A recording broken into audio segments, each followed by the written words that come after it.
What if the name you've used for God your entire life was never the name He revealed?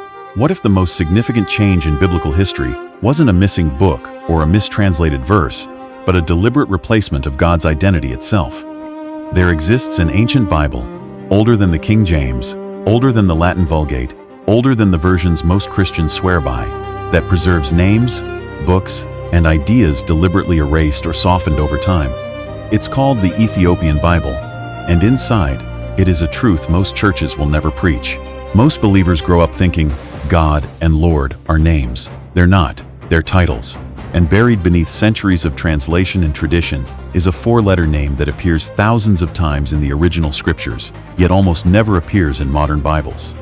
The common belief is that this name was removed out of reverence, that it was too holy to speak, too sacred to write. But history tells a different story. Because while the Western world replaced the name with titles, one ancient Christian civilization never did. Ethiopia preserved what the rest of the world erased. Their Bible did not bow to Rome, their canon was not filtered by empire, and their understanding of God was never reduced to a generic title. In this video, you're going to see when the change happened, who made it, and why it reshaped how faith itself is experienced. We'll trace the moment the name disappeared from Western scripture, and we'll follow the one place on earth where it never vanished. And once you see what was lost, you'll understand why this wasn't an accident, and why it still matters today. In the earliest layers of the Hebrew scriptures, God does not introduce himself with a title. He gives a name. 4 letters carved into the foundation of the text, YHWH. This name appears over 6,000 times in the original manuscripts, woven into law, poetry, prophecy, and prayer. Yet open most modern Bibles, and you will never see it. Instead, you'll see substitutes: Lord, God, functional words that describe authority, not identity. Titles tell you what someone does. A name tells you who someone is. The original scriptures were not inviting people to believe in a concept. They were inviting them into a relationship with a named being. When Moses stood before the burning bush, he didn't ask for a title. He asked for a name. In the ancient world, names carried essence. To know a name was to know character, authority, and covenant. YHWH was not a label. It was a declaration of existence itself. I am, not bound by time, not dependent on creation. This is why the name mattered so deeply to ancient Israel. It marked belonging. Every surrounding nation had gods. Only Israel's God revealed himself by name. To call on YHWH was to call on a specific presence, not a vague divinity. The name anchored worship, prayer, and identity. But something subtle happened over time. The name didn't vanish all at once. It faded, slowly, almost invisibly. Generations began reading the scriptures without ever seeing the word that once stood at the center. What was once personal became abstract. What was once intimate became formal. Most believers never question this absence because they inherit it. They grow up praying to God, unaware that the scriptures originally invited them to speak a name. The loss of the name didn't erase belief. It reshaped it. Faith continued, but familiarity weakened. Relationship remained, but at a distance. And without realizing it, the Western world accepted a Bible where the most repeated word in the original text had quietly disappeared. The question is, how something so central could be replaced so completely, and why most people were never told. The removal of God's name did not happen through a single decree or secret meeting. It happened through a chain of decisions that seemed reasonable at the time, but together reshaped Scripture permanently. The first major shift occurred when Hebrew scriptures were translated into Greek around the 3rd century BCE. This translation, known as the Septuagint, was created for Jews living outside Israel, who no longer spoke Hebrew fluently. When the translators reached the divine name YHWH, they faced a problem. Greek had no equivalent for it. The name was foreign, sacred, and increasingly treated with caution. Instead of preserving it, they replaced it with Kyrios, which means Lord. This choice was not neutral. Kyrios was already a loaded word in the Greek world. It was used for masters, rulers, and figures of authority. By substituting the name with a title, the text shifted from identity to role. What had been personal became positional. When Christianity spread into the Latin-speaking world, the pattern solidified. Jerome's Latin Vulgate translated Kyrios into Dominus, again meaning Lord. Once more, a title replaced a name. By this point, the substitution no longer felt like a choice.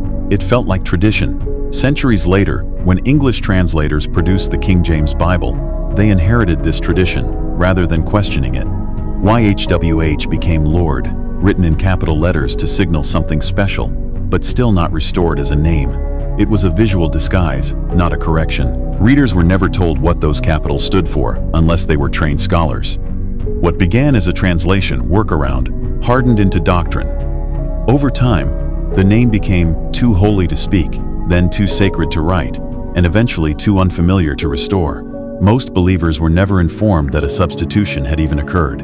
By the time the Western Bible reached the masses, the change was complete. People prayed sincerely, studied faithfully, and worshipped deeply, without realizing that the scriptures they trusted had replaced the most sacred name with a generic title. The name didn't disappear through destruction. It vanished through repetition. And once something becomes tradition, it rarely gets questioned.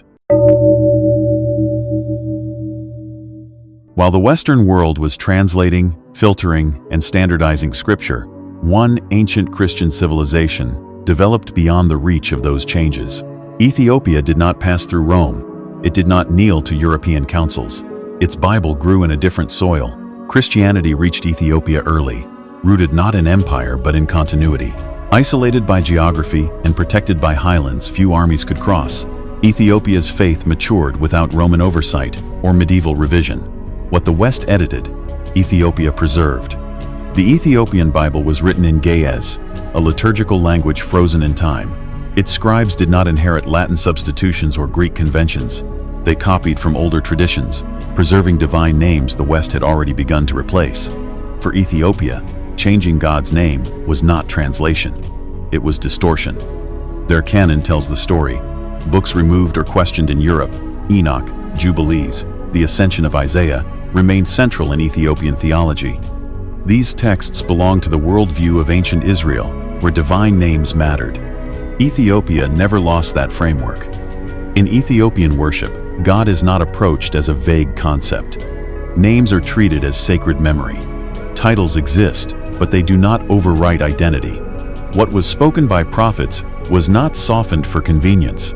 This is what makes Ethiopia different. Their scriptures were handed down, copied carefully, generation after generation, without altering the heart of the text. Ethiopia inherited a memory, and that memory includes what the rest of the world forgot: that God revealed himself by name, and that name was never meant to vanish. Ethiopia does not claim superiority. It simply stands as evidence, proof that the erasure of the name was not inevitable. It only happened where power, politics, and fear of missteps outweighed faithfulness to the original word. And that single fact changes everything. For Ethiopia, preserving God's name was not only theological, it was ancestral. Their understanding of faith is inseparable from identity, lineage, and covenant memory that stretches back to ancient Israel itself. According to Ethiopian royal chronicles, especially the Kebra Nagast, Ethiopia does not trace its faith to missionaries alone, but to bloodline. The story tells of the Queen of Sheba's journey to Jerusalem, not as a visitor seeking spectacle, but as a ruler seeking wisdom. There she encountered King Solomon, and from that encounter came a son they called Menelik I. The tradition says Menelik returned to Ethiopia carrying something no nation would dare rename the Ark of the Covenant. Not a replica, the Ark itself. Whether one accepts this account literally or symbolically, its influence on Ethiopian consciousness is undeniable. A people who believe they guard the Ark do not alter the name of the God who dwells above it. This belief reshaped everything. Covenant was not an idea, it was inheritance. Names were not flexible. They carried authority, responsibility, and memory. To change a name was to break continuity with the past. Ancient Jewish travelers along Red Sea trade routes recognized practices in Ethiopia that mirrored early Israelite worship. Psalms were sung with familiarity. Genealogies were preserved as living memory, not legend. Faith was not imported, it was remembered. When European missionaries eventually arrived with Latin and English Bibles, they expected reverence. Instead, they met resistance. Ethiopians did not accept revisions. They did not surrender their canon. They did not allow foreign councils to redefine their scriptures or their understanding of God. To them, Western Christianity had been edited, streamlined, filtered. Ethiopia's faith had not evolved through empire, it endured through guardianship. Changing God's name was not progress. It was betrayal. In this worldview, names carry covenant weight. They bind generations. They preserve identity. If the divine name had survived in Ethiopia while disappearing elsewhere, it is because Ethiopia believed it was never theirs to change. They were custodians.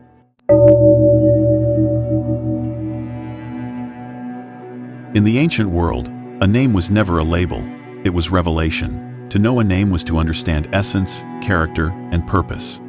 This is why Scripture does not present God with a single designation, but with names that rascreed different dimensions of who He is. YHWH speaks of existence itself, the one who is, who was, and who will be. This is not descriptive, this is ontological. This reveals a God uncreated, unbound, self-existing. This is the name revealed at the burning bush, as identity. Elohim expresses creative authority. It is the name used when God speaks worlds into existence, when order rises from chaos. It reveals power, sovereignty, and generative force. Elyon points upward. It proclaims supremacy above nations, kings, and spiritual powers. It places God beyond hierarchy, untouchable by earthly authority.